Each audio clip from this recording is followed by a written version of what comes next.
Do you remember time code math, Adriano? Oh God. No, I do not. What the hell is time code math? Well, because It's a broadcasting thing. Yeah, because time code isn't in like a decimal system. It's It's on 60 seconds, right? You have 29.97 frames. Yeah, 29.97 frame. Oh God, yeah. But then you skip.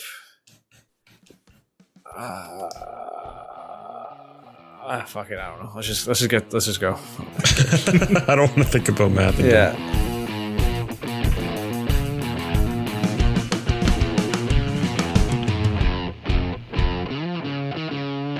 Welcome to Day One Pass Podcast, episode 407. I'm your host, Ryan Johnson. Adriano Petty's here. Hi. Tim Spence. Yes, sir. Matt Lawrence. What do you want? How you guys doing? It's been a week. Good. Been a week. Tired. It's been a week. Good. I was also very tired this week. I just don't know what happened. Just Now every you're time I woke chock up. full of energy. Well, every time I woke up, I'd just be tired. I had a nap today. It's horrible. Is this just getting older or what? Yep. I mean, yeah. I also don't sleep, so that probably doesn't help. That's not good. Yeah, my sister says I'm going to die early. So Okay. Well, However, at least she's pulling for you. I argue, though, I will have experienced the same amount of time.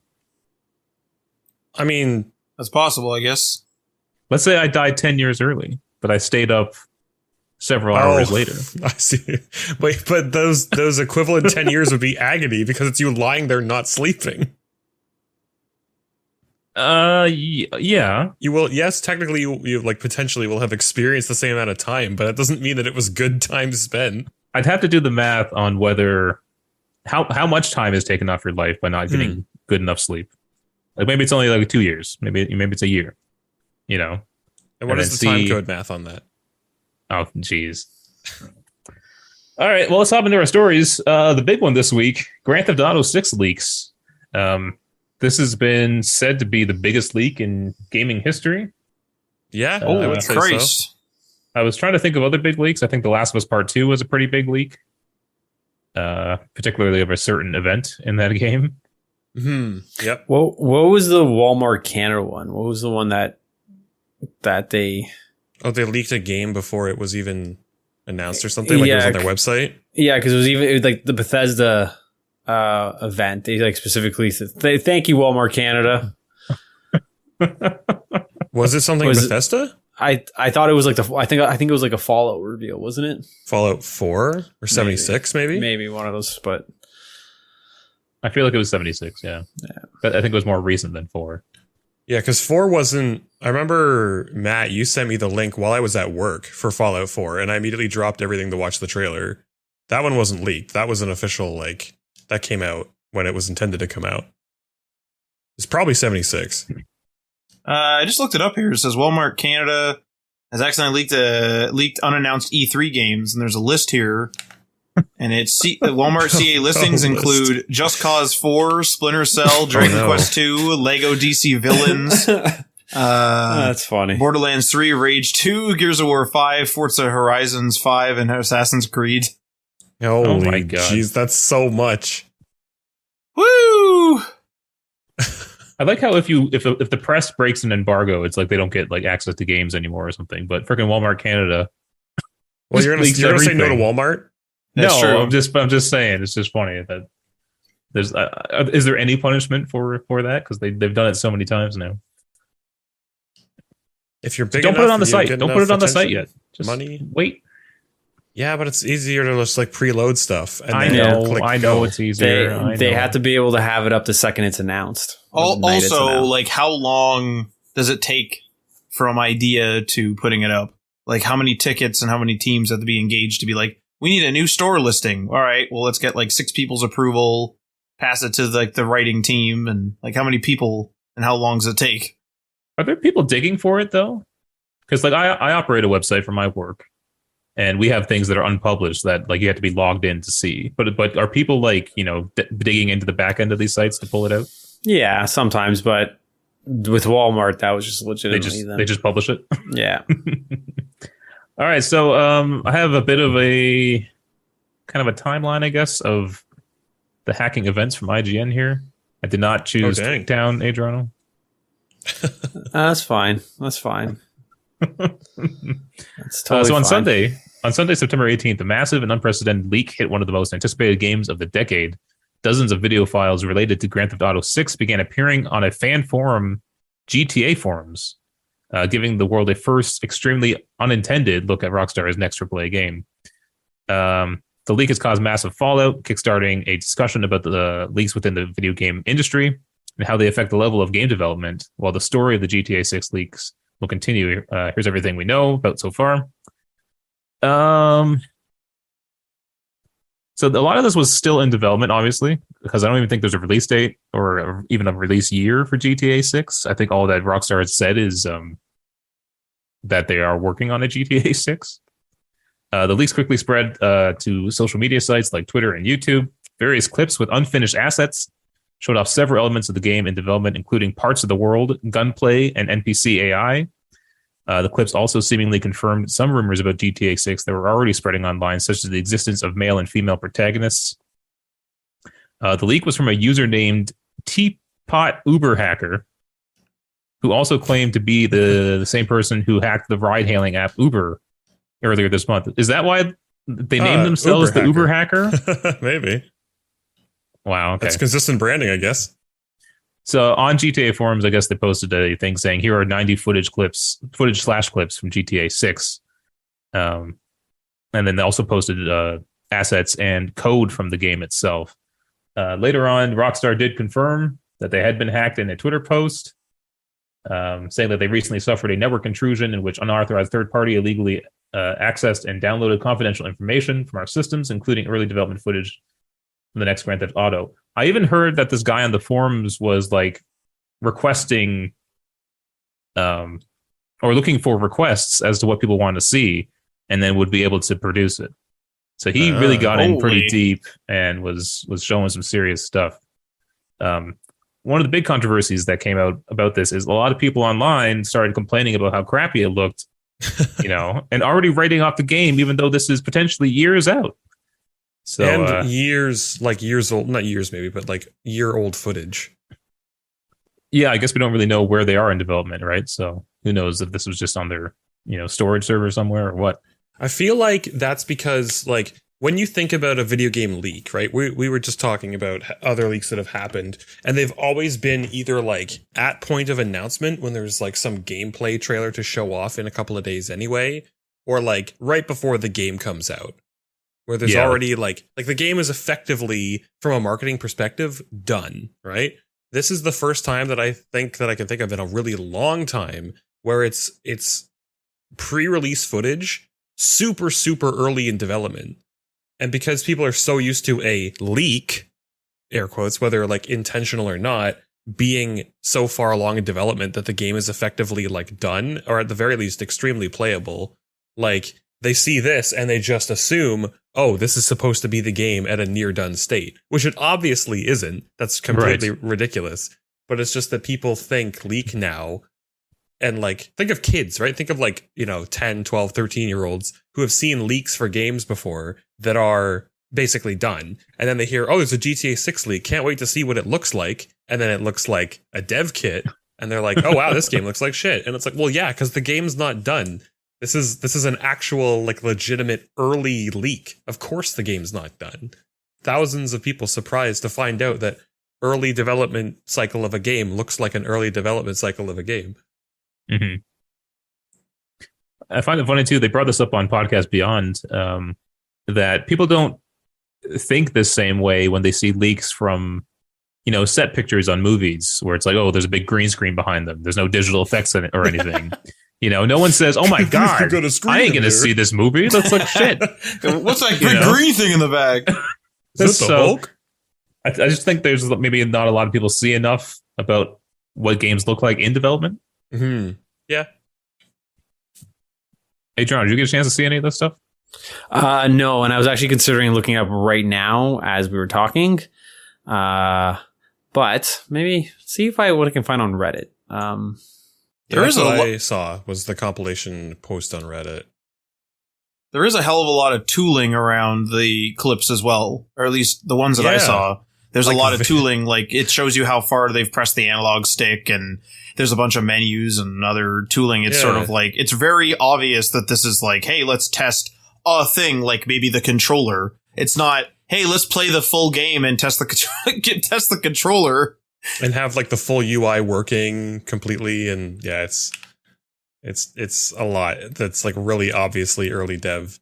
And that's understandable. Like, I'm sure that the people who are being like, oh man, I guess I'm skipping this because it looks so bad. Like, they're definitely the minority. Like, I think people that can rub two brain cells together definitely understand that it's an early situation and they're not looking at the final game.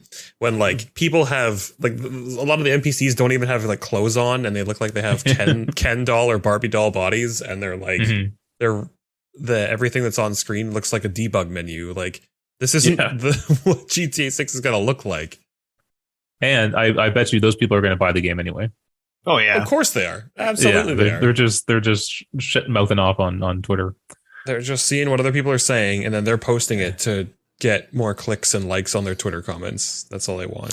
It says here that it was originally appearing. Excuse me. It's originally appearing on a fan forum. GTA forums, I think.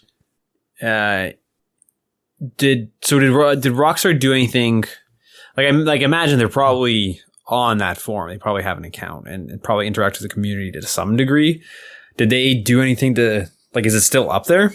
No, they had done like takedown requests, and I think those were a lot of it was taken down. But obviously, the internet, nothing's ever taken down. So yeah, I'm curious to know where I can actually find this, because I want to go. Last I heard, like, the guy actually got arrested. I heard that as well. I have not confirmed that. I saw that on an Instagram post, but that's the last thing I heard about this whole debacle. I had seen there's a guy as a reporter saying that he was arrested. 17-year-old arrested on suspicion of being a hacker behind GTA 6 leak. That's from Kotaku. Okay. London police. So I think he was in London, and I believe the FBI was also involved. I think it might have been a joint operation here. Wow. I'm actually having a hard time finding, like, because I'm just putting GTA 6 leaks on it. I'm getting a bunch of news articles, and they're talking about the actual thing, but they're not linking it to it because Tim, you had sent us something, right? Did I? Yeah, I sent the full Reddit thread breakdown that I saw. Someone was compiling all of the different clips and leaks and stuff, because they're, like you said, like, they were asking people what they wanted to see and then supplying it if they could. Like, I'm sure that they had dozens of hours of like footage to go through that they accessed and stuff. These like internal calls and recordings and things where like one dev had encountered a bug, so they recorded their screen and then replicated it and then showed it to the rest of the team. Like, a lot of it's very just like, it's just like behind the scenes stuff. You know, they haven't set anything up obviously for it to be like a showcase of the game yet. It's just often somebody's desktop recording while they're in half their screen's a debug menu, and then the other half is the game running on another window, and they're driving around and they're like bumping into very basic geometry and things like that. Or you've got the allegedly the female protagonist running around inside of a club, and like there's a bunch of characters that are there, and some of them are interacting with each other, and there's like some scripted conversation event where this DJ walks up to a table. You walk up to the DJ table, and then they have a conversation with him, and then you all walk to some other people, and then those people are talking, and then they're very clearly not operating as intended, and they start like sitting in the air or like walking on top of chairs and stuff like that. Like, it's very early game stuff, right? But yeah, it's not like somebody's like, oh, I'm in the code right now, I'm playing the game in its current state, let me know what you want me to do and I'll do it. Like, it's just very like, I can't think of the word, but just like stuff that you would see at any given time. The content on the link you sent us has been removed. Oh wow. Yeah, there's a couple. I found a couple of things. I found a couple of images on Google. I'm looking at like a gas station image with the male protagonist. There's quite a few of the female. Yeah, so there's this one. This one I saw the other day, and I just found it. Well, that's a shame. I feel bad for the people working on it because now not only are they going to like they're gonna have to deal with criticisms now even before the thing comes out. I mean, if I was working on something like this and someone was like, "Man, this looks like shit," I'd just be like, "Yeah, it does," because it's really early on in the dev. What do you expect? It'd be like, it's like taking a look at like a contractor when they've just done like the demo section of the job. And it's like, holy fuck, this is a mess. It's like, yeah, Correct. a little bit. What do you expect? I've seen some other developers too posting like their early games, the games that are already out that people know like look great and play great. They're posting like development videos to try to give people context of what games actually look like. Which is further to your point, Ryan, right? Where like people aren't familiar enough with like the ongoing stages of development, I think. Yeah. Mm-hmm. You're absolutely right. That like people just have no context, right? So when you get a bunch of other devs who've got like crazy games, there are games that look like crazy good, like Horizon Zero Dawn or, you know, The Last of Us or things like that, where the games with like really high fidelity, it helps to give people context like, yeah, of course GTA 6 looks like this. Maybe you weren't aware of that, but now you are. Look at what this, you know, Thunder Maw looked like in Horizon Zero Dawn when he looked like he was made of pieces of styrofoam and plastic Nerf pieces when his model wasn't complete. And what's funny too is like Red Dead Redemption 2 is a gorgeous looking game. Mm-hmm. And it's like, you think they're going to go from that, you know, to a worse looking game? Like it's just ridiculous. A worse looking game with sometimes a consistent but yet very bad frame rate. Yeah. So anyway, one thing else that pissed me off, I heard some people asking or saying that the gaming industry needs more transparency, and it's like, what? Why? It's a construction zone. Like it's literally a construction zone. You have no claim to seeing what the game looks like before it's ready, you know? Yeah, it's just a really entitled position to take. It's bizarre.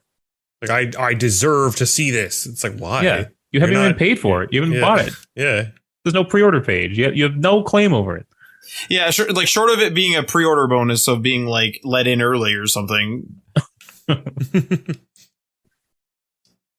So there you have it. Pretty crazy. I didn't actually take too much look at it. I did kind of skim through the stuff you had sent, Tim. But I didn't go searching for any more. I'll be there when it's ready. Yeah, I mean, it showed off some very basic stuff. I mean, if people care to know sort of what content was in the leak, like we said, there's some very basic driving around.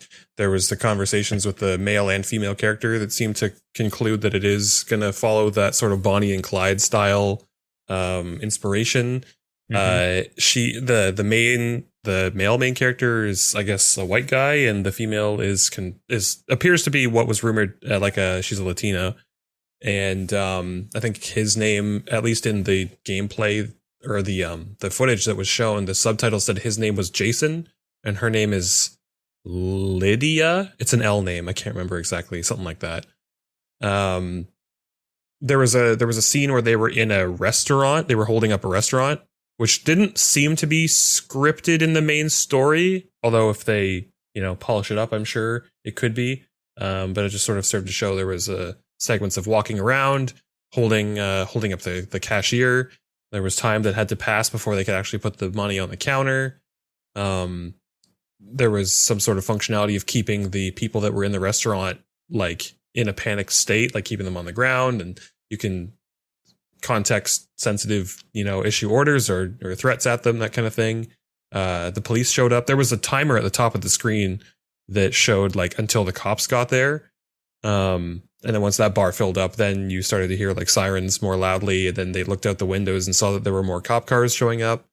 And they kind of went out like a back door, ran through a crowd of people, jumped into a cop car and drove off with it. The car driving seems extremely similar to GTA 5. A lot of people were saying that the player or the character animations, like the walking and the sitting and interacting with things, was like straight out of Red Dead 2. Like they had compared animations from Red Dead 2 NPCs to this early GTA 6 footage, and it was apparently bang on. This was when they were still questioning the legitimacy of these leaks before Rockstar had confirmed that it was from their company. But Yeah, there was some other stuff where there was kind of just the female main character running around in a block zone with other blocky NPCs, and they were kind of just showing off different aiming down, like aiming over their shoulder and firing handguns and different animations that they could interact with other NPC characters. But that was largely it. It wasn't a whole lot of like we say, it wasn't a showcase. It was just some very basic interactivity and behind the scenes stuff. All right, let's move on to our next story here. PlayStation boss apparently says that we believe in the premium release before subscriptions. This is from GameSpot. According to PlayStation Indies head Shuhei Yoshida, in his interview with Games Industry, Sony still believes in the, quote, premium release of a title at launch, end quote, and that when those games are made available on the new PS Plus tiers, the aim is to give those titles an additional revenue stream much later in their life cycles. There are expectations to the rule, such as day one launches of multiplayer-centric games such as Rocket League and Fall Guys, so that they could quickly establish an online audience. And he said, quote, in the same kind of way, we believe in the premium release of a title at launch, and after maybe 6 months or 3 months or 3 years, when the game's sales come down, inclusion into this service, PS Plus Extra, can help introduce these games to new, broader audiences, end quote. The former PlayStation president added that when executed properly, the opportunity to build positive word of mouth for a game could help grow an audience, especially when the title has new DLC or a sequel coming out. And he said, quote, we are encouraging publishers to make use of these services in managing the life cycle of each title, end quote. So this is kind of the big argument between PlayStation's, model of releasing games and then Microsoft just releasing all their first party titles day one on Game Pass. What do you guys think is the better, not I guess not for the consumer, but maybe for the business? It's an interesting, the first thing that comes to mind for me is that, like, if he's basically confirming that games that you might like, you can either wait, basically just confirming, like, you can either do it now, buy it now at full price, or wait a couple of months and you, like, basically will get it for free in certain cases. So it's like, for me as a consumer, if I see, oh, there's a game that I like would play, but I'm not necessarily like super keen to do it right now. Oh, I'm just going to wait then, because they're going to put it on PlayStation Plus. Mm-hmm. He's basically said so I may as well just wait. I mean, whereas in all otherwise, honesty, like, I might have bought it, right? In all honesty, though, if you really wanted to save like literally thousands of dollars, just be a generation of console backwards. There's a whole like subreddit kind of dedicated to that idea. It's called Patient Gamers, mm-hmm. where it's just people showing off that they've waited to play certain games and then being like, oh, I finally got around to playing Red Dead 2 because it was on sale for like 80% off or whatever. Yeah. Man, what a great game. And it's just all about playing games like well after they came out. I should absolutely explore that. You really should. You kind of are, though, with your you kind of made this rule where if you're not going to play it immediately, you'll wait to play it, or when it shows up on a service or something. That's what I do too. Yeah, I am absolutely going to subscribe to this subreddit. If you're like Adriano, then subscribe to Patient Gamers. This was the former PlayStation president, right? That's what it said. He still works for Sony though. I was gonna say, when was he president? And he would be president of like the Japanese like arm, not the American one. Yoshida. Let's take a look here.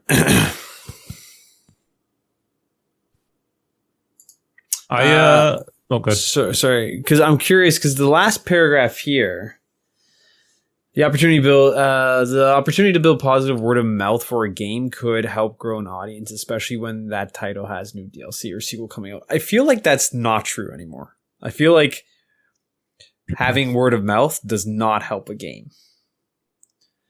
Guardians of the Galaxy is a good game. Word of mouth did not help it.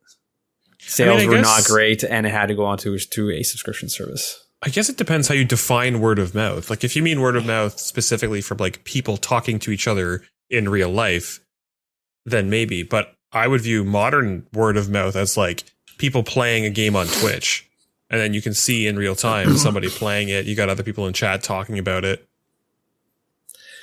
Yeah, because when he says like word of mouth, I'm thinking back to PlayStation 2 era when you still went to the store and you bought a game based on the cover art, and then you would go home and play it, and then you talk to your friends about it, and you would trade, and then you would trade back.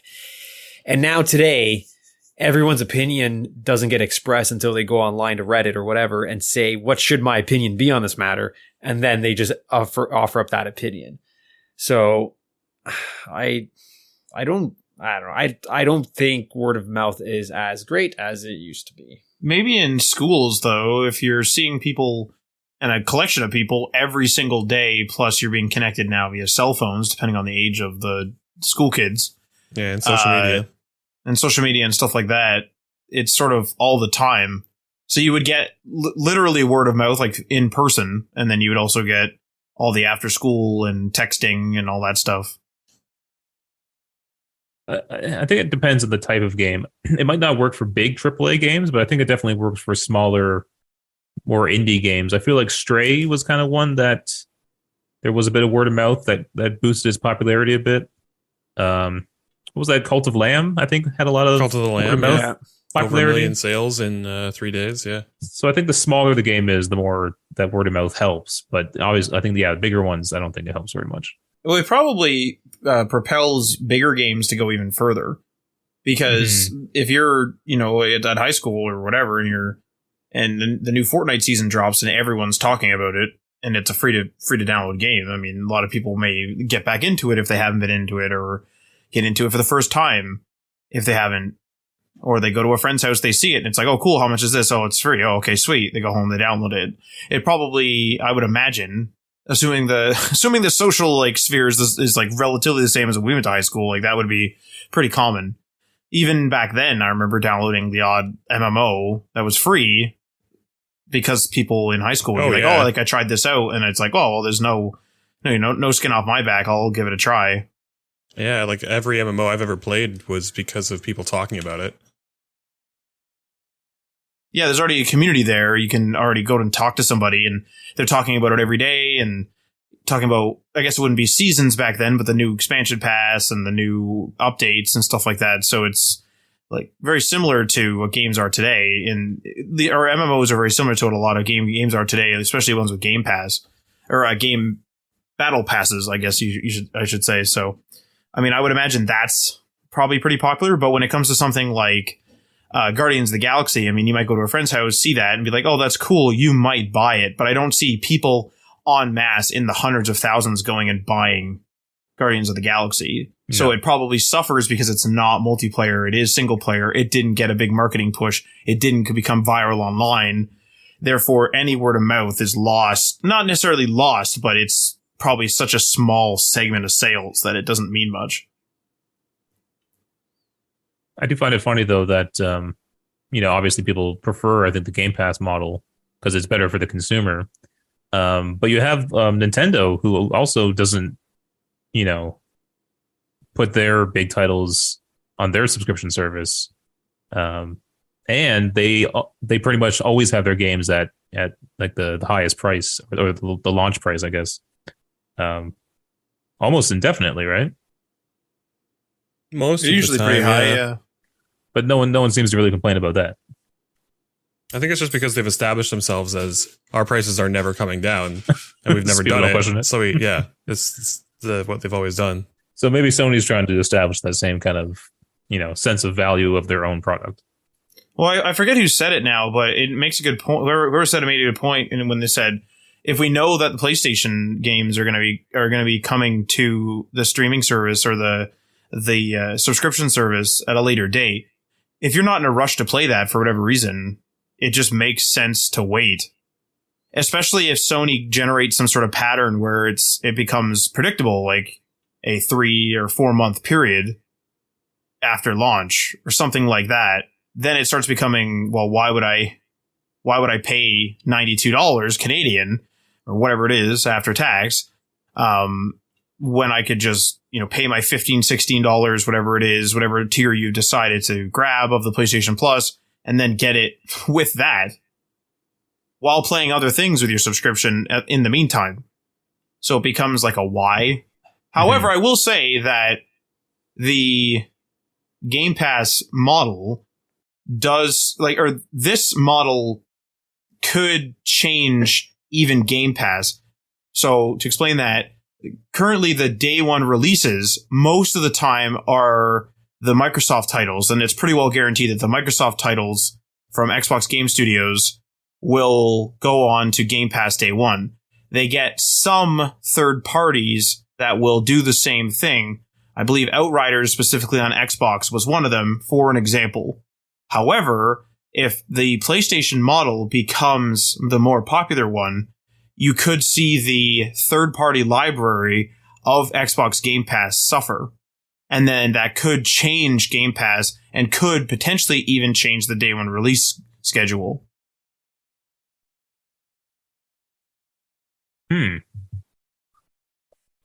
Could Xbox putting their first party titles day one on Game Pass, could that just be similar to their onboarding tactics of like a lower price?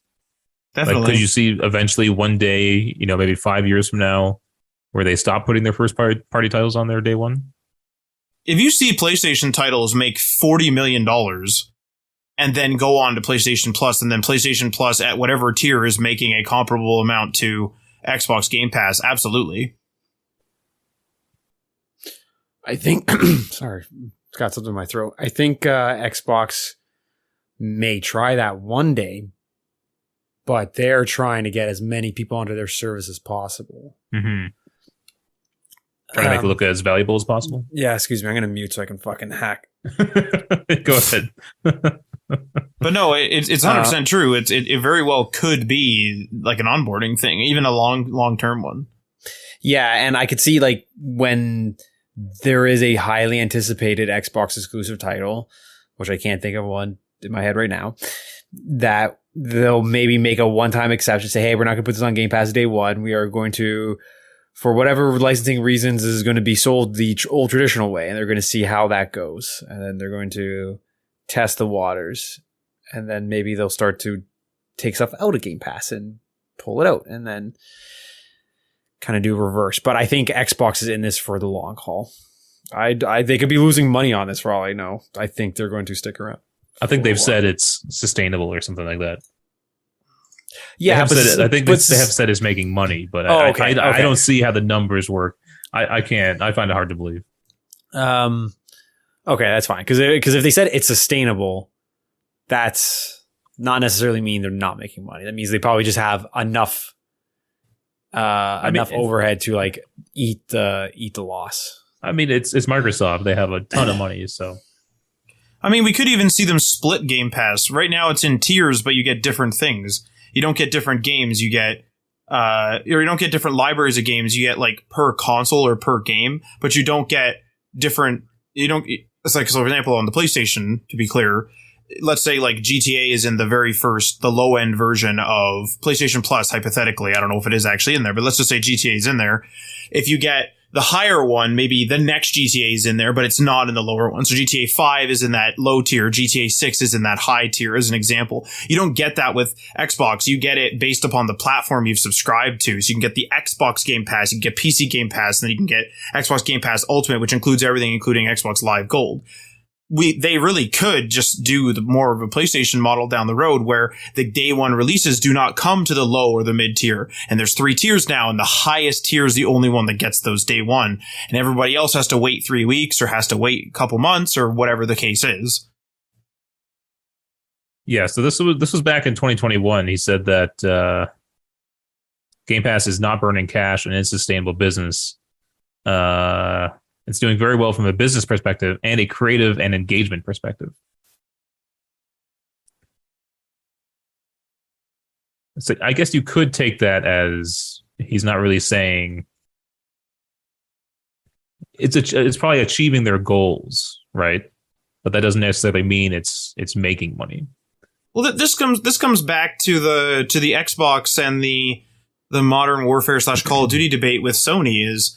Like right now, they're in a growth phase with Xbox Game Studios. They're acquiring licenses. They're acquiring studios. They're trying to build their library out. They're trying to, what I would say is try to get it to the point where they have consistent and frequent releases based upon and without having like 3 devs and really like killing their teams with tons of overtime and stuff to pump games out. They're just sort of expanding their library of studios in order to have each studio have staggered releases. But because there's so many staggered releases, the releases aren't all that staggered at the end of the day.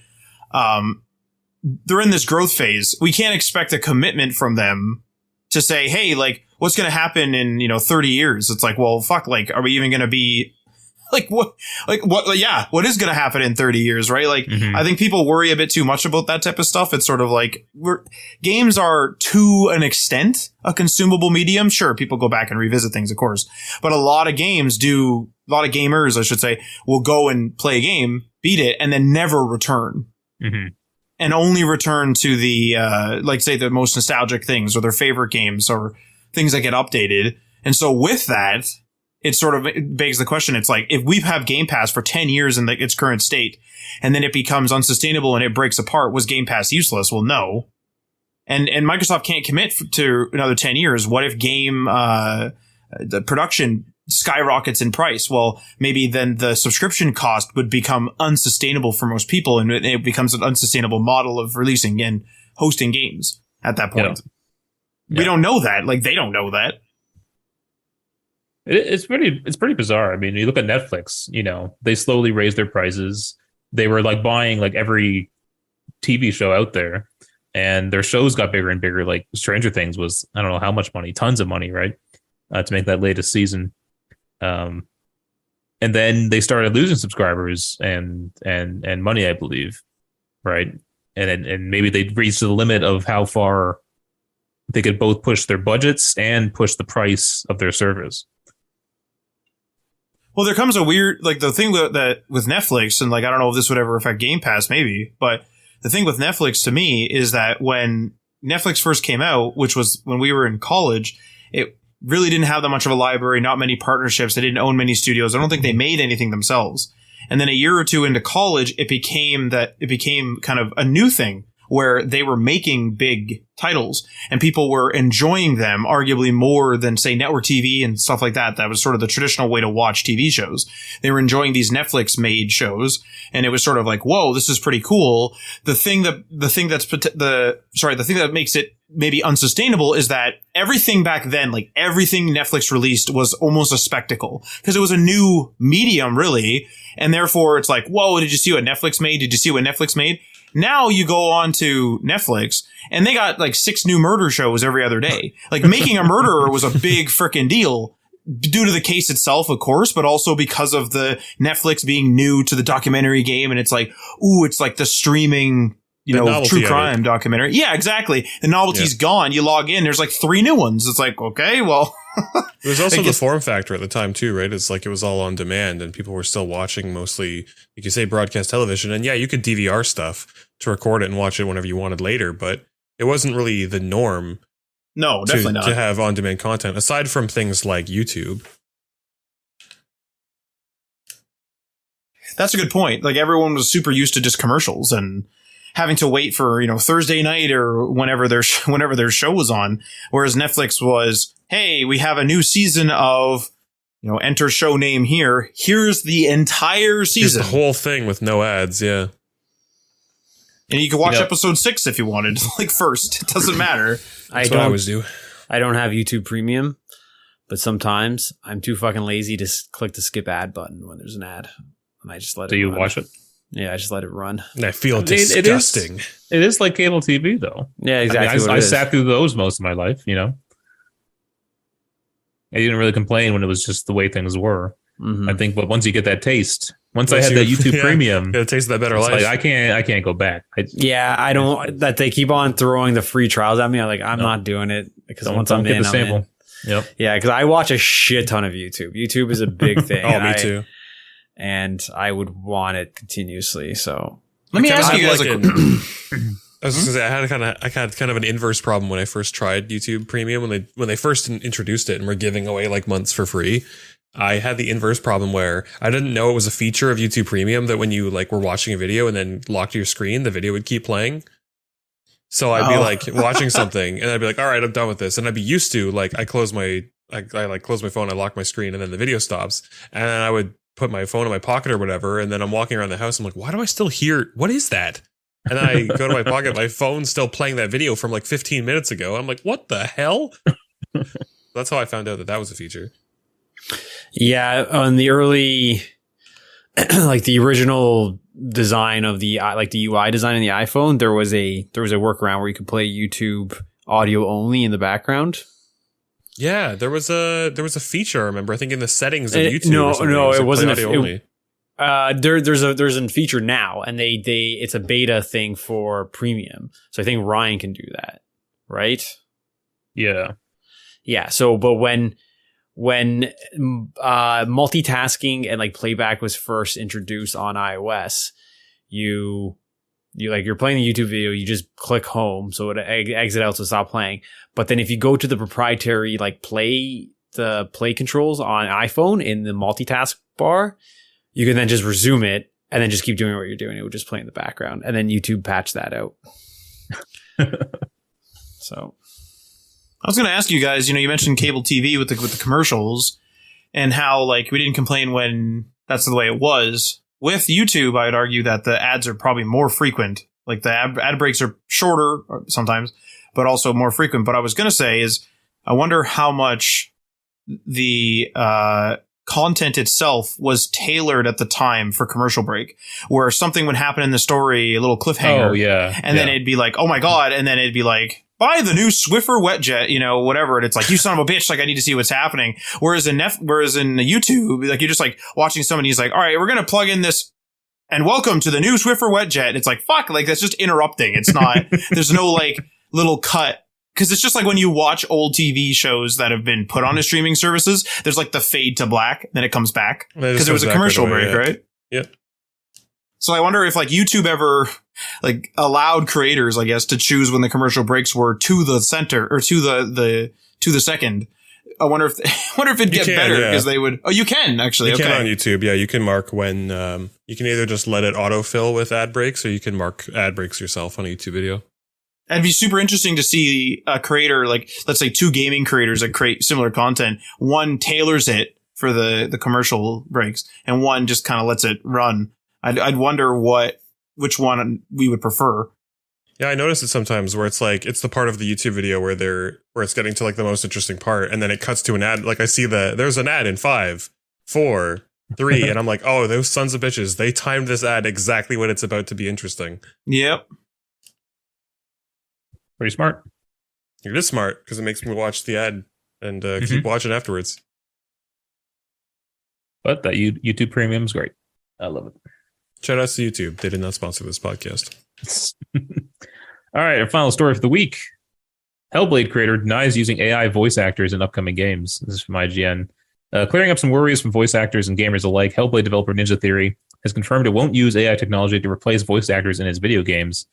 For context, a recent report dove into new AI technology from Altered AI, a company that's working to give game developers the ability to create compelling professional voice performances without the need to cast human voice actors.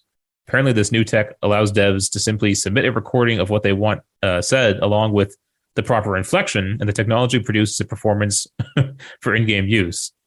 Ninja Theory was listed in the report as one of the developers that is utilizing this technology from Altered AI, which caused worried that authentic human performances wouldn't be present in the studio's games, like upcoming Senua's Saga Hellblade 2.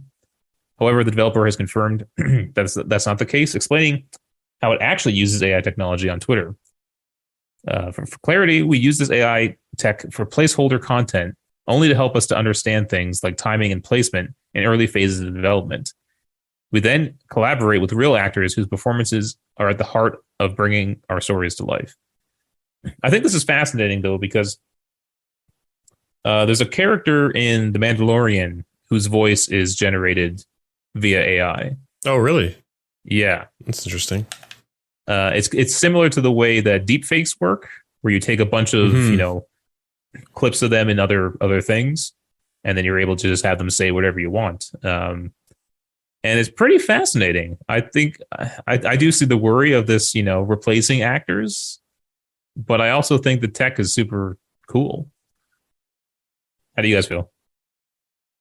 This is probably going to be one of those things where people worry too much. And then there'll be like a studio that's dedicated to voice actors, and then there'll be another one that's like dedicated to AI, and then there'll be a bunch that do both, and that'll be it. It won't be like a big blow up. That's it. I view it the same way that I kind of view like self-driving cars. Like I was talking about this while I was playing Cyberpunk, actually. Like I enjoy the fact that even in this like, alternate future 2077, there are like all these cars are self-driving. Like you can call your car at any time. It drives up to you. And you see other cars on the road. Some of them have people in them. Some of them have people just sitting in the back and there's no driver. But there'll never be a day, I don't think, in the near future where every car is self-driving, because people will not want to give up that the act of driving a car. Like if I had the option between sitting in a car and driving for an hour and a half and all I have to do is sit there versus driving it myself, I would say 9 out of 10 times I would still drive it myself, because I usually enjoy the act of driving. I would view it the same way, probably similarly to this, where there might be some studios, like you say, Matt, that are fully dedicated to having like all AI generated dialogue or voice acting or whatever.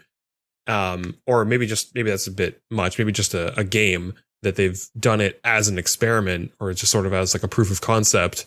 Hey, everything in this game was AI generated. All the voice acting, all the dialogue lines, the character animations, it's all machine learned. It's all algorithms. It's all AI generated. But I don't think that that's ever we're never going to hit a day where that's all video games. You know what I think they could use this for is a lot of the times the NPCs in games are pretty poorly acted, because I don't know if they're hiring actors. Oh, it might just be the devs or the janitors. Or it just a lot of times it just doesn't sound natural. Even in the best of games. I'll be there in a San Francisco hour. Yeah. So I think maybe it could have minimal use in that sense. Maybe that will be better performances than just having some person. It's like filler content rather than the main performance. Yeah. Yeah. You said there's a character in Mandalorian that has the AI voice. Yeah. So I'm curious. Like, it's not AI dialogue. Like somebody's writing it. Correct. What is his voice? I guess I'm curious. I want to know what this voice sounds like. Is it who it's like deep faked off of? Yeah, like who is it mimicking? I guess that's what I'm wondering. It's a massive spoiler. Like a huge spoiler. I personally don't care. I will let these two decide, and then we will warn the audience. I mean, I don't care about Star Wars, just to be blunt. And Tim, you probably the same way. Yeah, we watched the first season of The Mandalorian. I haven't seen it. So this is your spoiler warning for Mandalorian season. Skip ahead 30 seconds. Yeah. And Adriano, I think you already know, actually. It's Luke Skywalker shows up, but a young Luke Skywalker. Okay. And Mark Hamill does not sound like young Luke Skywalker anymore. And so they deep faked his voice. But did he do any work for it? He was on set. He was in costume. He did the performance. He might have said the dialogue too, I think. And then they had a stunt double come in who looked more like the physical form of Luke in his younger days. He actually provided the body work for it, right? Yeah. Then they deep faked his face and his voice. Okay. So what I'm more curious about deep faking shit is I'm more curious about the legacy of actors and kind of royalties and what that means for their performances. Like, what's his face from Rogue One, Tarkin? Yeah. Okay. Yeah. They took this guy who died, I don't know how many years ago. All right. And they essentially resurrected him and put him on screen and said, and gave him, he acted after his death. Like they did that.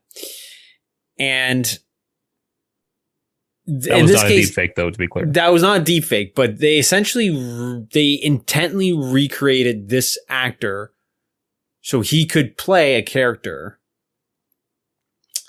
And what I'm curious, and like from what I remember reading about that, they did approach the family and kind of get their blessing. Like I'm sure they did that. Yeah, Peter Cushing's family, Mm-hmm. and which is great. But I'm curious to know when somebody will not do that and they will just do it. Like, I know they did something similar with Tupac on a stage using AR. Like Tupac did a concert a couple years ago.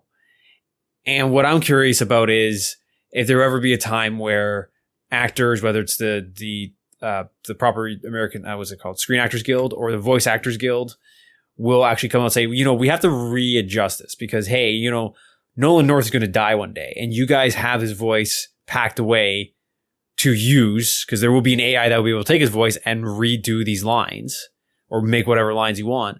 I'm curious to know not him because he's dead, but what would his family or his beneficiary be entitled to in that case? There's a video, I think Marty sent it to me a number of months ago, where Disney has, and like, don't quote me on this is all from memory, but Disney has some sort of collection, I guess, or maybe it's LucasArts or something like that. Well, I guess Disney by association, where they have or Lucasfilm rather, where they have a bunch of scans of their actors. And there's something like and this is the part where I'm really sketchy on the details, but something like there's either certain states or certain areas, or maybe there just aren't laws at all or something against using likenesses. Cause it's like, I presume it's because it's so new. And so if that's true, they could just use these people and then they don't have to worry about actors anymore. They don't have to worry about them coming to set. There's no commuting. They don't have to provide the craft food table or whatever they call it. It's just put it on a computer, choose whoever you want, dead or alive, and that's it. Yeah, and I'm waiting for, I'm hoping I'm around long enough to see the case law that will eventually, this has to be challenged, and there has to be, with every new piece of technology, a new piece of entertainment or avenue or anything that becomes big enough, there eventually has to be rules and regulations around it. So I'm curious to know what the major case, like the Back to the Future 2 hiccup with Kristen Glover. And what is that? So they didn't want to bring back, I'm going to do, so Back to the Future, they I hear a phone vibrating somewhere. Crispin Glover, he played Marty McFly's dad. He played it in the modern day, and I think he played it in when he went back in time in 1955. I think there was some sort of dispute. I think Michael J. Fox did not like him, but Crispin Glover was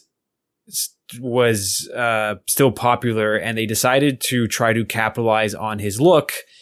And so for the sequel, when he's supposed to be old in 2015, they got an actor that somewhat looked like him. They put really heavy makeup on him to kind of make him look like Crispin Glover but old. And then on top of that, they still weren't convinced. So the scene he's hanging upside down in the entire scene. Because in the future, he's like trying to correct his back. So he's like on a floating hovercraft, but he's hanging upside down. So like these floating boots are like having him float through the house. So then that created some things in the court where it's like, you can't, I'm going to try to bring it up here. Replacement of Crispin Glover. There we go. Replacement. Oh, they actually did a other one as well. And they pretty much tried to capitalize on his looks, and they try to capitalize on his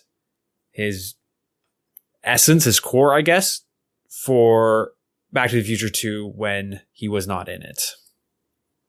What's interesting about that is that in comparison to today, I think it was Ryan or someone told me or sent me an article a number of weeks ago where it read something like, it's no longer the actors that sell the movies, it's the licenses that sell the movies. And so people don't care necessarily en masse that The Rock is in something. They care more about that next movie being a Star Wars movie. What's interesting about that becomes, sure, if there's case law or whatever against using likenesses of actual actors, then Disney or whomever could just make CGI people and then make completely, and then just make CGI voices, and you don't need actors at all. Yeah. Okay. So I just read up on the specifics. It wasn't like a mono dispute. It was a salary dispute. They didn't want to, he asked for too much money. But what it was is they went and used a molding of his face to create prosthetics to then put on the new actor. And that was like the line that was crossed. Like you're using his face. So that is where the Screen Actors Guild came in and said you can't use methods like that to do likenesses without their permission. So, yeah. So when it comes to stuff like AI or deepfaking or whatever, I'm always interested in like the legality of it, where rules set in, who gets to do what, when, who has final say over something. How do you feel about the morality of it? I'm mixed on that. I think, I don't know. I have to think about that. Ask me again in a couple months. I think as long as you have the proper permissions, I think it's completely fine. I think it's super cool that you'd be able to bring back some older actors, and put them in movies today. Yeah, I think that's super cool. So if there is a blessing from the family or you get permission from the estate, that's all the proper kind of rights and permissions. That I'm okay with if all parties are on board. But I'm just talking about the actual idea of just doing it. I don't know if it's weird because at a certain point, if we get actors to just live on forever, then at a certain point, we're just going to stop breeding new and upcoming stars and starlets for Hollywood. I don't know about that. Like it will be a time where we just don't. There's actually a problem with it now. Like we have sequels and reboots and continuations with all these old actors. Like you have Tom Cruise hanging around, and everyone just coming back and doing this role. There is going to be like a absence of stars and starlets for future Hollywood when these actors start dying. There's always going to be a demand for young blood, though. Yeah. There's even a new. There's young blood in Top Gun, for example. Like Miles Teller is young blood. Yes, I feel like over the last 10 years of reboots and continuations is that there's been kind of this. No, let's hang on to these guys as long as possible. Let's bring in as little as possible. I think it's the sense that the movie star is no more, and it's now this just actors. Yeah, you care more about the name of Luke Skywalker. What's the actor? Forget. Mark Hamill. Mark Hamill. Escape my memory for a moment. But it's like no one cares about Mark Hamill as much as they care about Luke Skywalker looking like Mark Hamill. That seems to be that's what I would estimate is where we're at. Where people more so if they see Luke Skywalker, they want him to look like Mark Hamill. More than they're like, hey, there's Mark Hamill. Like, I'm gonna go see his other movie. What if it was just used if you already had an established look for a character? So this new Marilyn Monroe movie's coming out, Blonde, on Netflix, right? And they cast Ana de Armas. What if they just did a CG Marilyn Monroe? Ana de Armas can still go off and make other movies, being herself, looking like herself. Don't maybe not use Marilyn Monroe to be a new character in a new movie, but use her in where it would be appropriate, like a movie about her. I would probably be more okay with that. Well, this comes back again to the whole like different studios doing different things. Yet there still is a decently large audience of people that go to an actual theater and watch actors on an actual stage. Like that still exists in 2022 though. But like no, but if you think about it, like that's baffled by it, Matt. That's very like old. That's very old. I'm doing that tomorrow night, actually. There you go. I did that recently. So that's still that still exists today. So for everyone to be like, oh my God, everything's going to go to AI, I mean, no, not necessarily. There's going to be a mix of it. Maybe there'll be an explosion of it because it'll be new, and then the dust will settle, and there'll be some studios that are committed to actors that are actual people, some that, once again, are committed to AI, and some that use a combination of both whenever efficient. Now, sure, the morality in that is a whole discussion on likenesses of people and stuff. Sure, that's a law thing and morality, whatever. But in general, like in terms of the tech versus the real people, I guess, like it's going to be fine. Like I'm convinced it's going to be fine. Like if we still have people on a stage, like let's calm down. Yeah, I think we're looking at this from like the corporate angle, whereas like the media that we're talking about like a creative outlet. Like it's art at the end of the day. Any creative production is art. And there are always going to be artists with the desire to create. And use different tools, right? Yeah, and there will be those who want to do it via AI. There will be those who want to do it more traditionally via acting or, you know, whatever other ways that we have had and will have to create different pieces of media production. It's like there's still directors using film. Even though 99% of films are digital, you know, there's still some that still want to use that film. Yeah, but like I don't care about the film part because film was a thing and you can still use it. For me, it's going back to the actors and actresses or performers or artists that are being recreated. To me, it's just you don't know what they would say about being in this. They might not want to be in this movie. They might not. What you're doing to this person. When these people were alive, they had conditions and agreements. You know, this person would not do nude. This person does not want to. There are never German thought about nudity. Holy crap! Yeah, exactly. There are actors. There are German actors who refuse to wear Nazi uniforms even as a role in movies because they just do not want to push that be associated with that. Yeah, exactly. And I agree. Fair. So if you don't consider those things, those values and those beliefs in which they may have never expressed it in their life, and then you put that on camera or whatever, that is where, to me, the line draws. But if they're dead, like, they're not going to complain, obviously. And we couldn't have known that they were going to be uncomfortable about it. But that's what their representatives are for, right? The people who are their beneficiaries or their relatives. That's where that comes in. Exactly. But the thing is, though, and that's where I want I'm curious to know about that, the inevitable case law about what the rules are going to be, because going back to Peter Cushing for Star Wars, there's no law saying that they had to get permission. They could literally a dead man does not have rights. So they could have done that and not gotten their permission or blessing from anyone. And they can do it with Marilyn Monroe. They can do that with whoever. So this will result in disclaimers though, right? Mm-hmm. Like there's going to be disclaimers where it's going to be like, this person is digitally created and stuff. You know what I mean? I honestly Marilyn don't Monroe's know. performance in this film does not necessarily dictate the beliefs of Marilyn Monroe during her lifetime. Yeah. Like stuff like that. Like, I mean, sure, like there's a whole moral thing of like whether you should recreate somebody. Like, I absolutely agree with you, Adriano. Like, I don't know. It's too new. I just don't have an opinion on that. I'm not like a super big film buff. But at the same time, it's like, there will be like there's disclaimers for like people doing stupid stunts and to not do them and stuff. I'm sure there's going to be disclaimers of, hey, this person has been digitally recreated for our viewing pleasure and is not live during this live action film. Yeah, I agree. I could see something like that eventually happening, and maybe that would make me feel better. But it's just, I'm thinking about it in my own shoes. If I was a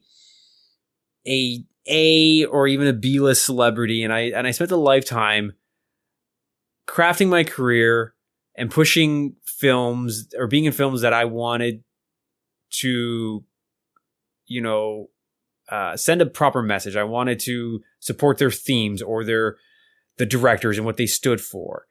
And at the end of my life, and I go and I have this legacy, and the idea that somebody could come along and say, no, you're going to be a Nazi. Yeah, you're going to be a Nazi, or you know what, you're going to be in Dude, Where's My Car 3, and you're going to be the one driving the car. And it's just, what the hell? It's a pretty equivalent comparison, those two. So I don't know what the right or wrong is for this. It's just that would bother me. That it bothers me knowing that they recreated Peter Cushing, and even though they had his family's permission, but then it's also like, hey, if you have to now get the family's permission. It's like, okay, he doesn't have any immediate family. He also doesn't have any like secondary or tertiary. Okay, you have to go to the next closest relative. The next closest relative is a third cousin, second removed of the fifth cousin on the right, on the mom's side. It's like, okay, you guess what? Turns out you have the rights to this person's likeness. You get to decide it. And they may not have any moral compass and they may not care. Be like, oh yeah, sure. Sign them off. Put them in porn. Who cares? So I am like that part. The rules and the legality of it is the part maybe these actors in their wills can stipulate what kind of movies they can be in. Probably, and they would. Maybe they should start doing that. They should probably start doing that, and I wouldn't be surprised if maybe some of them no pornography are preparing for that. Maybe they already have. Yeah, we don't know that. What about something like whoever wrote Winnie the Pooh? It goes into film and TV and all that. The rights run out, and now it's a horror film. That's kind of similar in that the author probably didn't want them to eat Eeyore and shit.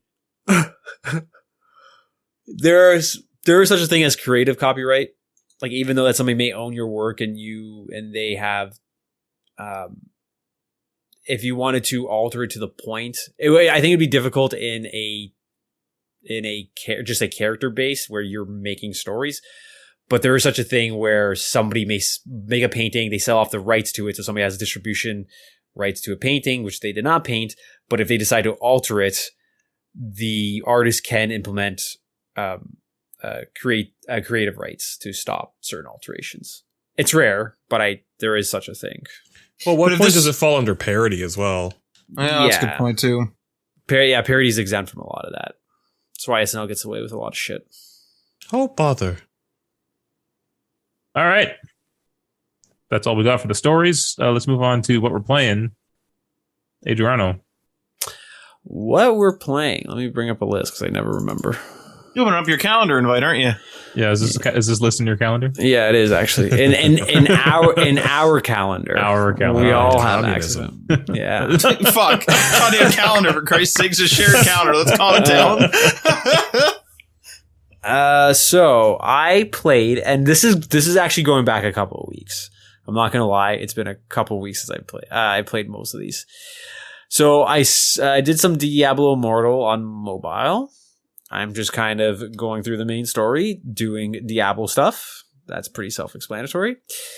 I played some Rogue Legacy 2. I am trying to chip away. I'm trying to get through the third boss. I'm actually finding... I remember I progressed much further along in the first game at this point than this one. This is kind of kicking my ass a little bit more. I find the first game kind of kicked my ass a lot of the time too. I honestly never finished the first game because it just kicked my ass so hard. So with the first game, it was difficult, and you take a shellacking, you go back, you spend your money, you go back in. But I felt like there was a constant progression. It's like, yeah, you're kicking my ass. Okay, I got to the boss. Kicking my ass. I got to the boss. With this one, I got through the second boss, and I am just fucking struggling. And it's like, what do I pump my stuff into? Do I just crank my health? Do I do my armor? Should I do a proper thing? Do I save my money? And what I regretted doing is I started unlocking all the classes. So there's way more classes in this, like cook, thief, blah, blah, blah. And when you unlock them, they now get lotteried in. But they don't give you more options. You still only have 3 to choose from. It's like, shit, now they're getting diluted. Because the classes that I do want, like warrior and what's my the range one with the spear? Valkyrie. Valkyrie's my favorite one. It's like, fuck, when I don't have a Valkyrie, it pisses me off. So then I'm pumping money into the reroll option. It's like, okay, get to reroll once, and then it doesn't work. It's like, shit, now I have to pump money into 2 rerolls. So now I'm like putting a gambling addiction into this. So that I'm determined to finish it, and hopefully it doesn't piss me off to the point of not finishing it. But then I did some Sea of Thieves. I now have enough money to buy a boat and legitimize a boat, and I will buy it, I will decorate it, I will name it, and I think I have the name picked out. Is it Petty Crimes? No. Damn. No. Man, I was thinking about that, and I was like, damn, that was a good one. I like when that it's one. done and it's in place and it's set up, I will take a screenshot and I will send it and I will announce it on the podcast. I will debut the name here. you're gonna have like a, what do they call it, like a christening ceremony? Yeah, or I whatever? got the champagne ball. I got to just bring it across the hall. We got listeners on the edge of their seats waiting to find out what that ship's going to be called. Oh, yeah. You wait, listeners. All one of them. I have all the money, but at my speed, you'll find out in 2023 sometime. So then I did a lot of board games with my board game group. We sat down. I think I mentioned this last time. We desperately tried to do Civ. And I think we talked about this. I don't know if I talked about it just offline with you guys or if I was on the last time I was on the podcast, but I don't know. With you guys, Civ runs perfectly fine. With my board game group, it seems like none of us has a stable connection, and we're just losing and crashing games constantly. And it took us 40 minutes to get a game going, and I couldn't even stay in it. I wasn't even I kept on getting kicked, so they played, and I was just kind of watching and doing something else while I was just chatting with them. So that was very upsetting. And so we tried to do Civ. Technically I did for 2 rounds. Then we played a board game called Scythe, which is a very, very fun board game. If you guys ever get the chance to play it, it's an economy based game where it's in a fantasized, Russia. It's like during the Cold War. And you're each like community or sub-faction of Russia has mechanized units, but you're kind of just exploring the countryside and you're doing things, but you're trying to like keep your popularity up while trying to keep your money up. And it's a constant just push and pull of all resources, because every time you do one thing, it just takes from the other, and then you try to do the others. It's a fun game to try to master. Then I'm currently doing games of Carcassonne and Lords of Waterdeep on my iPad. So my board game group, there's an option for some games called async, where you don't have to keep it open and stay logged in, or you don't have to like stay in the session. You will literally take your turn and then it will notify the next person. Then they'll open up the app. It'll run through what happened. Then they'll do their turn and then they'll notify the next person. That's cool. Yeah. It's like those old Facebook games where you'd play with your friends. Mm-hmm. You'd be like, oh, they've done their words with friends word. Now it's your turn to do the word. Yeah, exactly. So that there's Carcassonne and Lords of Waterdeep. Those are the 2 I'm on. They also do, I haven't jumped on board with, I think there's one called Root, but I like the game. I'm just not good at it. I never enjoy playing it, but I'm going to try to do that one with them. And then there's another one I think there's about to come out, because my brother's really excited about these async games. He's like tracking them and he's like telling us like, hey, make it count. We'll get a game going. I think there's one called Everdell, which the actual board game is really, really fun. I hope the digital version is also fun. And then I actually started a game the other day on PlayStation, which I will not even mention it because I literally got 2 seconds in after the cutscene and I said, I don't feel like doing this right now. And I think I hard quit it and I turned off my PlayStation and I think I went to go lay down.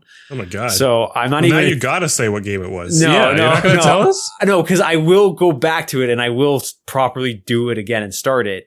It's just, I don't think I was in the greatest of moods that day. I'm like, I need to do something.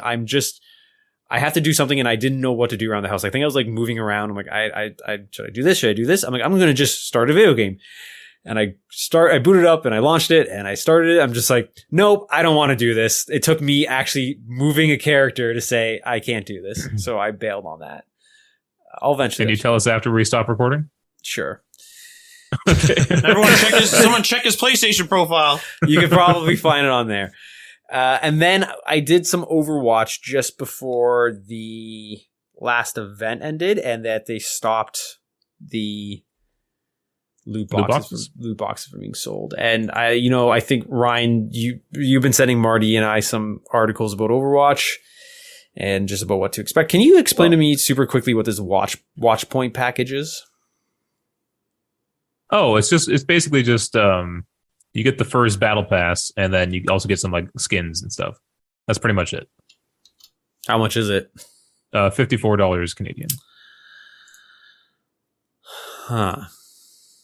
It's more like the battle pass itself is probably only like $10-15. But it does come with a bunch of other stuff in there. It's not just that. So. And is there going to be a watch point pass every season, or is it only going to be I don't one time? know, and I don't think they've said whether or not that's the case either. The thing me and Marty were working on the last couple of weeks was trying to figure out what happens with. So right now, everyone has like Overwatch coins that they earn throughout Overwatch 1 that you can save up and then buy. Actually, choose what skin you want. Those are apparently being transferred to Overwatch 2, but we're not sure what you're going to be able to do with them in Overwatch 2. So the big question was, do you spend them now or wait for Overwatch 2 to come out? I chose to spend them now. I imagine spending them now because they're probably not going to be as valuable in Overwatch 2. They're going to That's what the worry is. Yeah, they're going to devalue them. What I imagine they're going to do is they're going to somehow decimal it or like bring it down into a fraction. And they'll probably give you free levels in your battle pass to say, hey, you have this many coins. We're going to consider it through 2 levels in this battle pass. And we're just going to go put you right there. Which I wouldn't mind, but I hope if they do that, like, cause we're just guessing, but if they did do that, I would actually hope that they let you bank it. They say based on your coins, you have 15 free levels. You get to use it when you want though. And you get to use it 1 level at a time. So then if there's ever a month where whatever you're just 1 level short and you can't get to it, you can just kind of, hey, here's my loot time. Right. I did overtime. Here you go. So yeah, if they do it that way, I'd be okay. But I guess we're almost, when does it come out? October 2nd or 4th? Holy shit. That's a little over a week. Right around the corner. Oh my God. This is, wow. This is exhilarating. That's a pep in my step. Yeah. I'll fire up my PlayStation, for the first time in a long time. Play that same game again. Yeah. I have to actually, you know what? My PlayStation Plus is due to expire at the end of October. And I told because we haven't even played Division since the last time I've been on. I told my board game group we're also playing the Division that I would like to get it done before my PlayStation Plus expires. But if I had to extend it monthly by 1 or 2 months, it's not the end of the world. I'm not doing a year, that's for sure.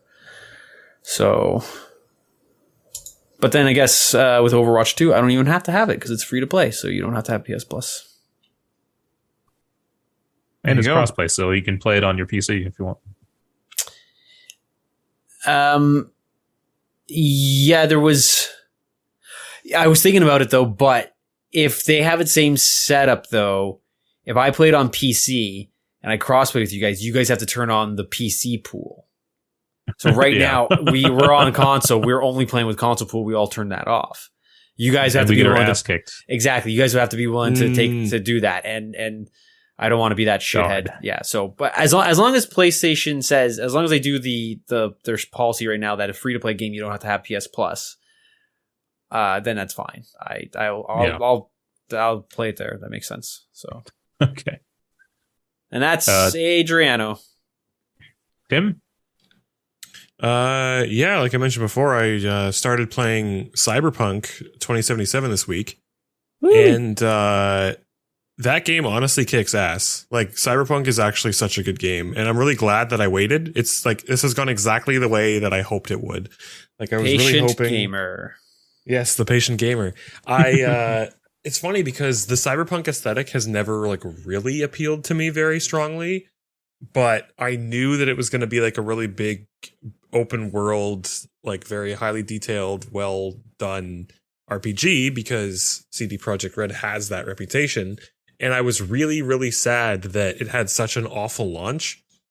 But then I thought, hey, my favorite game of all time is also an open world RPG that was incredibly buggy at launch and everybody gave it a hard time. But I waited a little bit before I played it, and then it was my favorite game of all time, Fallout New Vegas. So I was like, I would love to give this game a chance because of how like hyped it is. The Witcher games are insanely good. I'm all for it. And it took until last week for me to finally buy Cyberpunk when it was on sale.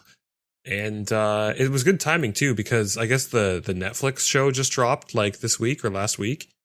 So Cyberpunk is really kind of in a bit of a renaissance right now. It just had a big patch about a month ago as well too, that just like fixed up a bunch of like kind of not necessarily game breaking stuff, but a lot of issues that people had still been having with the game.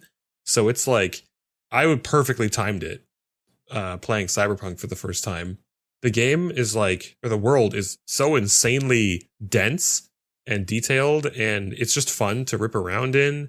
And I thought that I wasn't really going to enjoy the body mod stuff very much, because I remember watching the gameplay announcements for it and some of the videos when they were first showing it off, and I was like, this game almost looks like it's too overwhelming for me to genuinely enjoy it. Like with all the hacking stuff that you can do, and then all the body modding stuff, and the like seemingly endless ways that you could achieve any quest goal in this game.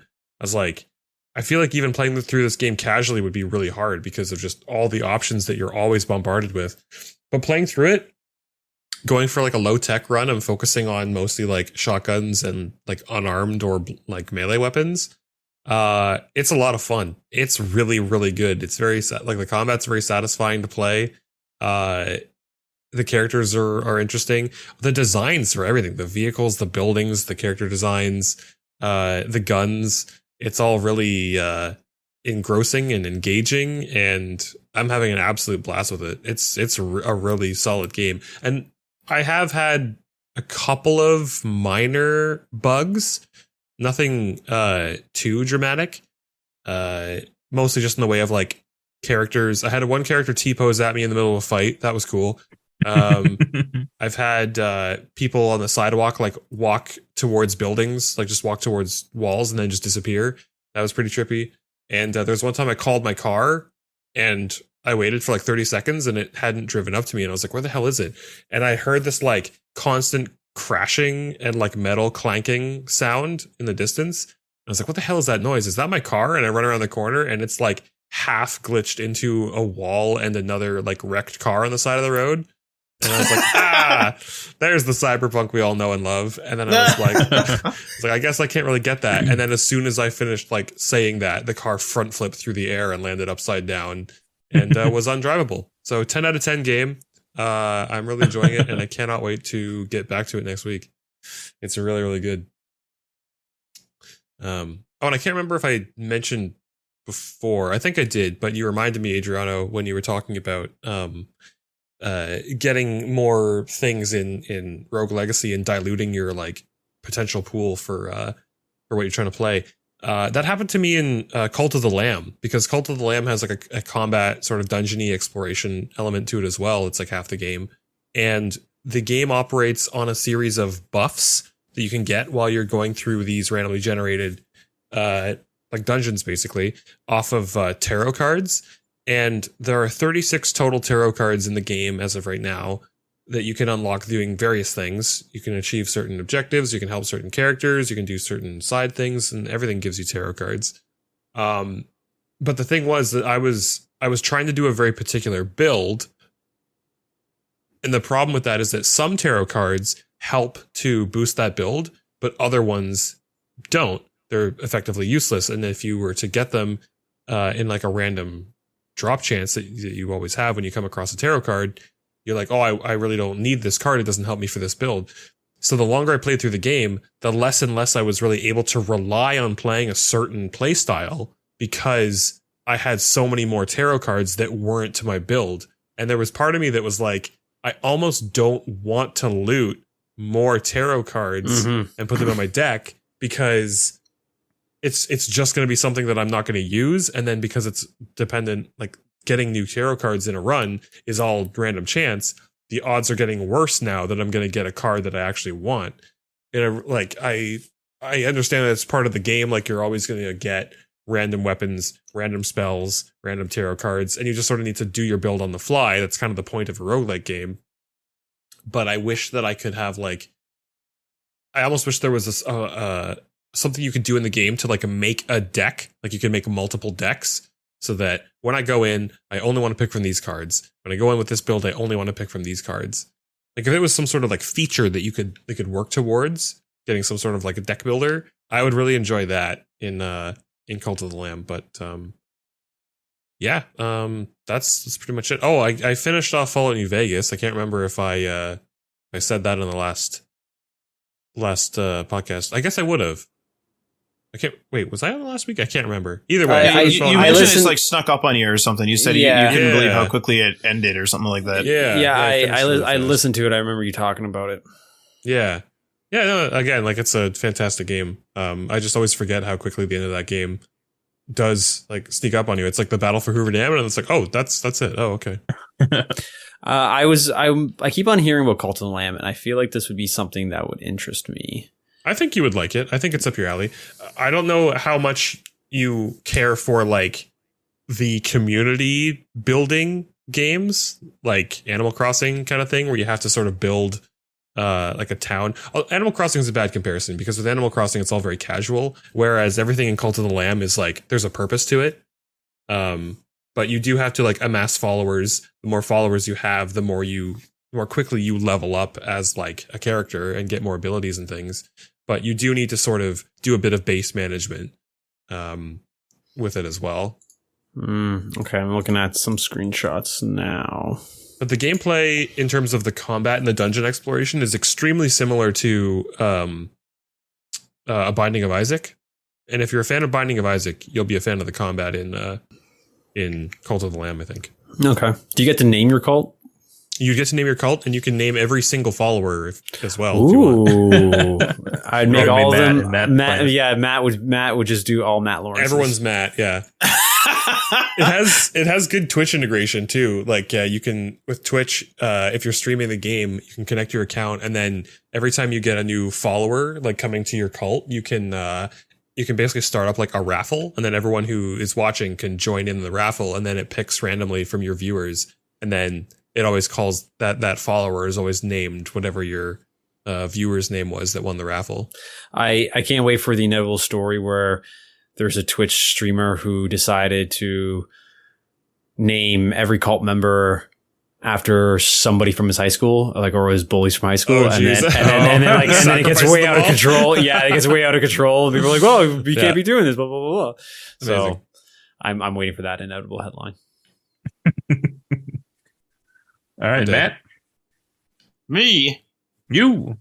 What? I have been continuing my Prototype 2 playthrough. I have unlocked, as far as I know, the last section of the map, which is the red zone, they call it, which is the southern part of the map in the first one. I believe the first one is Manhattan. It's some part of New York. So this one is the southern part of that. And it's, spoilers for the first game, I guess, but it's a hellish landscape. We got skyscrapers that have they've cracked off their base. They've cracked in half and they've like half fallen into the other one. And there's like barely any battlefield map.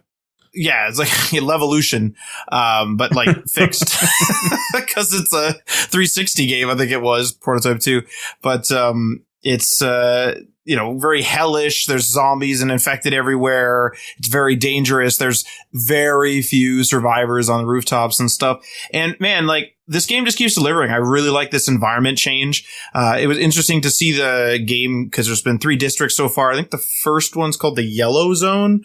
Don't quote me on that, but it's like the first island where you kind of start out and it's a mix of like people that are, the island is being infected effectively. And so there's a mix of zombies and people. And then there's the green zone in which they kept it super clean, but the infection is starting to finally break through there. So you get these like super clean districts and you start kind of seeing it degrade in certain areas. And then you're right back to that red zone from the first game and it's just absolutely destroyed. It's way worse than it was in the end of the first game due to events that happened in the first game. It's just a total fucking disaster.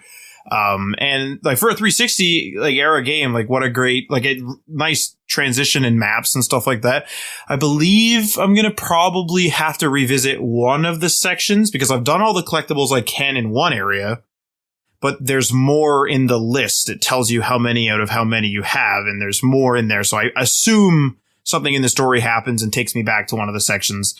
Or maybe it's some post-game content, post-story content. I'm not sure, but I'm still loving this game. I'm going through doing the collectibles, doing the story. The story's still, it's still like not the most amazing story, but it's enough to keep me there. And I'm really, really enjoying it. I don't know how this game only got like a 7, especially if you liked the first one. because I really did enjoy the first one, but this one is just absolutely fucking ridiculous. Because I have sort of done the time and like put in the work, I guess you could say, in getting all the collectibles and doing that sort of stuff, which it is labeled on the map. I'm not, scouring for hours or anything. Boss fights are hilarious. You'll get I have so many clips of somebody being like, come get me, you pussy. Ah! And then he's just dead instantly. Shit like that. Or like one guy's like, yeah, keep doing that. That won't hurt my helicopter or something. And then right away, we're going down. Boom. And then it's gone. So it's just a nice like revisit to games of old and nostalgia and just, shallow story, just all content, tons of gore and all that. Just a classic, gory zombie game. I'm really enjoying it. But other than that, zombie game? It's a zombie game, yeah. So it's not a zombie game in the way you'd think. It's not like The Walking Dead where you're a survivor. You are an infected, and because you're infected, you're like an evolved infected. So most people, when they get infected, they just become basically like a zombie. They're like ultra violent, this and that. And there's some mutations of it. Like there's big brute guys. There's, all kinds of stuff. There's like big towering, sort of menaces. There's these like weird tentacle things. Like it's like the world is fighting an infection basically, but you are sort of an evolved infected in that you are like super powered and you're like literally like basically like a superhero but you don't necessarily do good things. You can kill civilians at any time. I grab civilians and chop their heads off literally to heal myself all the time. So welcome to Prototype. And also in the game as well. Jesus. Wouldn't that be a fucking revelation? But no, like, I don't know what you'd call it, an anti-hero or whatever, but no, I'm really enjoying Prototype 2. Much better than I did enjoy that first one, but I still do love that first one, but holy fuck is it fun. But other than do you think that you have like more of an appreciation for the game now going back to it for the first time, rather than having like played it back in the day when it would have been more like topical, just because you sort of have that understanding of games now that you didn't have at the time? Yeah, I would think so. Yeah. Because I really enjoyed Infamous and Prototype. They were sort of always kind of pitted against each other, at least in my social group. They were sort of pitted against each other. And some people would get Infamous, some people would get Prototype. And Infamous was on PlayStation. Prototype, I believe the first one is only on 360. I don't know if that's right. But that's kind of how it fell, was like people who had PlayStation would get Infamous, the other people would get Prototype. And they were always sort of like, there was always that little playful banter of like, oh, like that game sucks. No, that game sucks type of thing.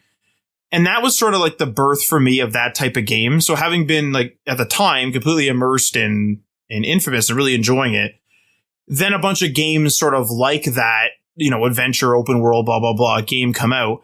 By the time Infamous 2 had come out, I was just bored of it. Like I never beat Infamous 2. It was just sort of like, okay, like I've done this, like I've been here. But now that it's been a while since gaming has like evolved and I've been doing more multiplayer stuff, more battle pass stuff, all that kind of stuff. And Elden Ring is like a totally other thing. Because I never really do those difficult games. So I've been doing that for a long time. Now that I've like, kind of been in the modern zeitgeist, I think you're right. Like I kind of have an appreciation where it's like, damn, like those games are fun. It's to the point where I almost want to play an old Crackdown game.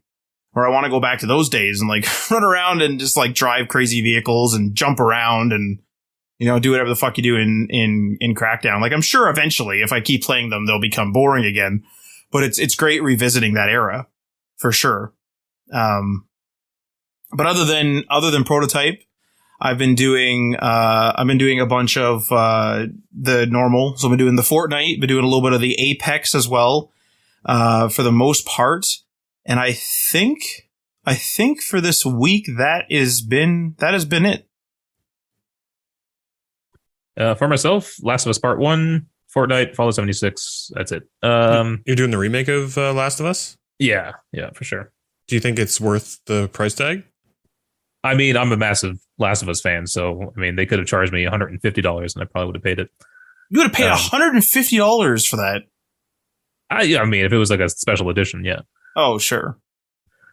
But But like for the average consumer, do you think it was worth doing? Like, do you think it is absolutely the most definitive, best way to play that game, or could you skip it if you've already played it? You could probably skip it if you already played it and don't have any interest in going back. But I think it is the definitive way to play it. So if you're a new person to it, or you want to revisit it after, if you haven't played it since 2013, I think that you definitely pick it up. But I think it is for new players. I don't think it's for people like the average person who just kind of plays a bunch of AAA games. And I think that's where a lot of people are getting angry, as if they have they have to buy it or something. I mean, wait for it to be on sale and then buy it. So. But yeah, I've been bugging you, calling it the Cash of Us. So yeah, yeah. Ryan, there's an article here. James Earl Jones retires as the voice of Vader. What? Yeah, I just saw that. It was from a Screen Rant, though, so I was a little skeptical. Are you seeing it on somewhere else? New York. Was it New York Times? New York Post. Let me bring it. Oh, okay.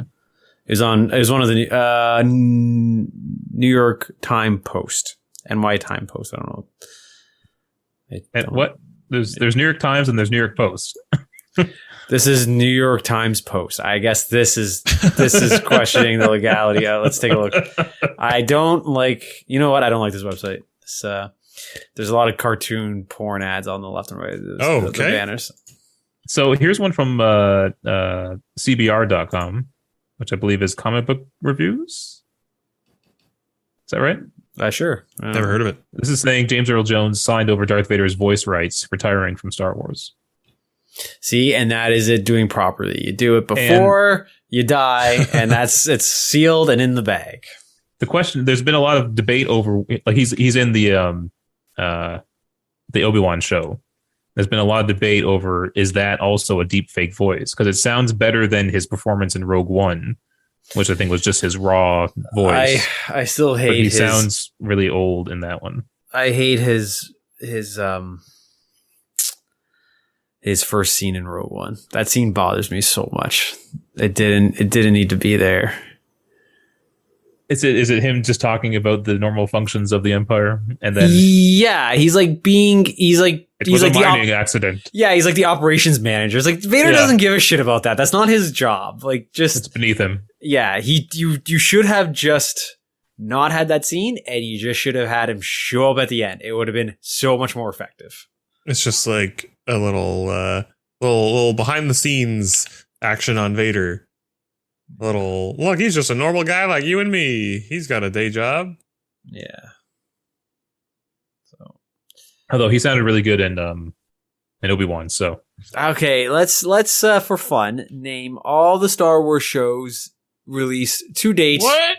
In order? Oh God, what? Just for fun. I'm starting to get overwhelmed here.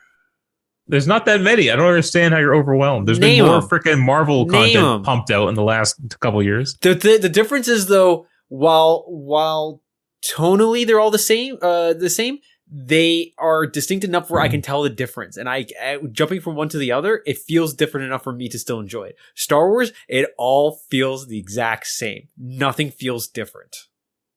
Okay, that's my problem with it. Are you just talking about Disney Plus shows? Oh, no, also so you got. Well, then you have to start Clone Wars. Clone Wars, okay. Then Rebels, okay. And then Resistance, okay. And then The Mandalorian. All right. You want these in order? Preferably. If not, it's not the end of the world. Oh my God! This is generally in order. The Mandalorian, Bad Batch. We're at 5. Book of Boba Fett, 6. And Obi-Wan, 7. Andor, 8. Andor is now released. Yeah. Okay. How many more in the? How many Quite more? a few are in production. Yeah. Right. There are more. Oh, I forgot about the animated series too. I can't recall the name of that series though. There's an which. Like the anime version. Oh, yeah, okay, so we'll put that 9. And there is the original Clone Wars. Not the Clone Wars, but the Clone Wars. That's not canon, though. Yeah, I guess I don't know.